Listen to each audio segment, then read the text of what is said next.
मित्रांनो, आजच्या व्हिडिओमध्ये मी तुम्हाला द सायकॉलॉजी ऑफ मनी या पुस्तकातील 8 मोठ्या कल्पना सांगणार आहे. तर वेळ न घालवता थेट मुद्द्यावर येऊया. पहिली मोठी कल्पना, तुम्हाला सर्व काही माहीत नाही. आपण आपल्या अनुभवावरून मत बनवतो. थोड्याशा अनुभवावरून अनेक जण विश्वातील सर्व काही जाणतात असा विश्वास ठेवतात.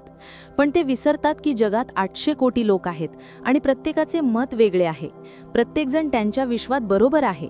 एखाद्याला पूर्णपणे बरोबर वाटणारी गोष्ट दुसऱ्याला वेडेपणाची वाटू शकते. लेखक मॉर्गन हाउसेल म्हणतात, तुमचा पैशांबाबतचा अनुभव हा जगात घडलेल्या गोष्टींच्या 0.000001% इतकाच असतो, पण तुमच्या विश्वासात 80% अनुभव बसलेला असतो. उदाहरणार्थ, जर एखाद्याच्या काकांना 20 वर्षांपूर्वी शेअर मार्केटमध्ये नुकसान झाले असेल तर आपण असा समज करतो की शेअर मार्केटमध्ये फक्त नुकसानच होते. तसेच रिअल इस्टेट किंवा व्यवसायात नुकसान झाले तर तेच समज बनवतो. 1970 मध्ये जन्मलेल्यांना इंडेक्स फंड्स आकर्षक वाटतात, तर 90च्या दशकात जन्मलेल्यांना क्रिप्टोकरन्सी. म्हणूनच स्वतःला मर्यादित करू नका. फक्त अनुभवावर आर्थिक निर्णय घेऊ नका. आर्थिक पुस्तके वाचा, व्हिडिओ पहा, सेमिनारला जा, इतरांचे अनुभव शिका आणि माहिती मिळवा. त्यानंतर अनुभव आणि माहितीच्या आधारावर निर्णय घ्या, भावनांवर नाही. दुसरी कल्पना, काहीही तितके चांगले किंवा वाईट नसते जितके दिसते. हे विश्व इतके गुंतागुंतीचे आहे की आपले मन ते पूर्णपणे समजू शकत नाही. आपल्या कृतींचे परिणाम आपल्या हातात नसतात. उदाहरणार्थ, एखाद्या उद्योजकाने चांगले उत्पादन बनवले, वेळ योग्य आहे, ग्राहकांचा मूडही अनुकूल आहे, पण अचानक आपत्ती येते आणि बाजार विस्कळीत होतो. 2020च्या कोविडसारखे. अशा जोखमीचा अंदाज लावता येत नाही. लेखक म्हणतात, काहीही तितके चांगले किंवा वाईट नसते जितके दिसते. आर्थिक निर्णय घेताना नशीब आणि जोखीम लक्षात ठेवा.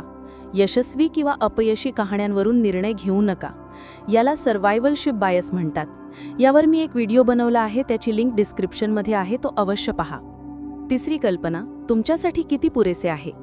या अर्थव्यवस्थेत आणि वाढत्या महागाईत फक्त नोकरीवर अवलंबून राहणे चांगले नाही.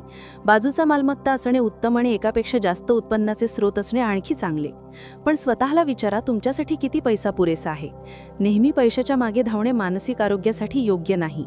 यामुळे लोभ येऊ शकतो आणि लोभाने अनेक चांगल्या लोकांचा नाश केला आहे. लेखक 2 उपाय सुचवतात. ध्येय बदलू नका. एक निश्चित आर्थिक ध्येय ठरवा आणि ते साध्य झाल्यावर आराम करा. स्वतःची तुलना इतरांशी करू नका. तुमचे आयुष्य, विचार आणि निर्णय तुमचे आहेत. तुलना केल्याने मत्सर वाढतो आणि मानसिक शांती नष्ट होते. चौथी कल्पना, चक्रवाढीची शक्ती समजून घ्या. विश्वात एक प्रक्रिया आहे ज्यामुळे तुमच्या एका पावलाचा परिणाम पुढच्या पावलासाठी पायरी बनतो. उदाहरणार्थ, वाहणारे पाणी कालांतराने दगडांचा आकार बदलते. संपत्ती निर्माण करण्यासाठीही असेच करावे लागते. गुंतवणूक हुशारीने करणे महत्त्वाचे आहे, पण मोठी संपत्ती अवलंबून आहे तुम्ही किती काळ गुंतवणूक केली आहे यावर. वॉरन बफेट यांची 84 अब्ज डॉलर्सची संपत्ती आहे, त्यापैकी 18 अब्ज त्यांनी 65 नंतर कमावले. जिम सिमन्स यांनी 66% परतावा मिळवला, तर बफेटनी 22%. तरीही बफेट सिमन्सपेक्षा श्रीमंत आहेत, कारण त्यांनी वयाच्या 10व्या वर्षापासून गुंतवणूक सुरू केली. सातत्याने छोटे प्रयत्न दीर्घकाळ केल्याने अप्रतिम परिणाम मिळतात. पाचवी कल्पना, श्रीमंत होणे विरुद्ध श्रीमंत राहणे. इंटरनेट आणि सोशल मीडियामुळे बाजूचा मालमत्ता बनवणे सोपे झाले आहे. शेअर्स, क्रिप्टोमध्ये गुंतवणूक करून तुम्ही श्रीमंत होऊ शकता, पण श्रीमंत राहणे कठीण आहे. आजकाल खर्च करणे खूप सोपे आहे. लॉयल्टी पॉइंट्स, क्रेडिट कार्ड्स, जलद कर्जे. यामुळे संपत्ती टिकवण्यासाठी हुशारीने खर्च करा. यश कायम टिकेल असा गृहीत धरू नका. प्रत्येक आर्थिक निर्णय संशोधन आणि विचाराने घ्या. गरजा आणि इच्छा यातील फरक समजून घ्या. गरज म्हणजे जगण्यासाठी आवश्यक गोष्टी, तर इच्छा म्हणजे आकर्षण. यातील फरक समजल्यास तुम्ही पैसे वाचवाल.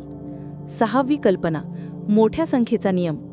मोठ्या संख्येचा नियम सांगतो की एखादा प्रयोग वारंवार केल्यास यशाची शक्यता वाढते. उद्योजक म्हणून तुम्ही याचा उपयोग करू शकता. 10 पटीने मोठे विचार करा, 10 पटीने मेहनत करा, मोठे परिणाम मिळतील.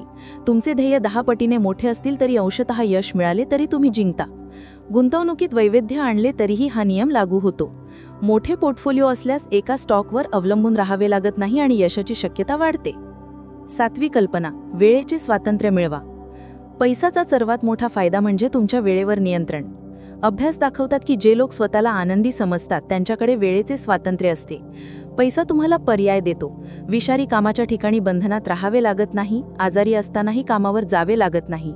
लेखक म्हणतात सर्वात मोठी संपत्ती म्हणजे सकाळी उठून हे म्हणण्याची क्षमता की आज मी हवे ते करू शकतो. प्रथम आपत्कालीन निधी तयार करा, जेणेकरून 6 महिने काम न केल्यास तरी तुम्ही जगू शकाल. त्यानंतर पुढची पावले उचला. 8वी कल्पना, लक्झरी सामान्य आहे. तुम्ही रस्त्यावर स्पोर्ट्स कार पाहिली असेल, पण ती चालवणारी व्यक्ती आठवते का? बहुतेक तुम्हाला फक्त कार पाहण्याचा उत्साह आठवेल. लक्झरी वस्तू आकर्षक असतात, पण त्या फक्त लक्ष वेधतात. लेखक म्हणतात तुमच्या लक्झरी वस्तूंनी इतर कोणीही तुमच्या इतके प्रभावित होत नाही. सामान्य कार आणि फरारी दोन्ही तुम्हाला एका ठिकाणाहून दुसऱ्या ठिकाणी घेऊन जातात. फरक फक्त किमतीचा आणि देखभालीचा. लक्झरी वस्तू म्हणजे जबाबदारी, मालमत्ता नाही. लेखक म्हणतात गरीब होण्याचा सर्वात सोपा मार्ग म्हणजे श्रीमंत असल्याचे ढोंग करणे. जर तुम्हाला लक्झरी वस्तू घ्यायची असेल तर 30 दिवस थांबा. त्यानंतर ही गरज वाटली तर ती तुमच्या निष्क्रिय उत्पन्नातून घ्या, सक्रिय उत्पन्नातून नाही. सारांश, तुम्हाला सर्व काही माहीत नाही. इतरांचे अनुभव शिका. काहीही तितके चांगले किंवा वाईट नसते. सर्व्हायव्हलशिप बायस समजून घ्या. तुमच्यासाठी किती पुरेसे आहे हे ठरवा. चक्रवाढीची शक्ती समजून घ्या. लवकर गुंतवणूक सुरू करा. श्रीमंत होणे सोपे, पण श्रीमंत राहणे कठीण आहे. हुशारीने खर्च करा. मोठ्या संख्येचा नियम, जास्त प्रयत्न, जास्त यश. वेळेचे स्वातंत्र्य मिळवा. पैसा म्हणजे वेळेवर नियंत्रण. लक्झरी सामान्य आहे, तुमची किंमत वस्तूंपेक्षा जास्त असावी. व्हिडिओ आवडला तर लाईक करा, सबस्क्राईब करा आणि बेल आयकन दाबा. तुम्ही सर्व जबरदस्त आहात. वाचत रहा, शिकत रहा, वाढत रहा. धन्यवाद.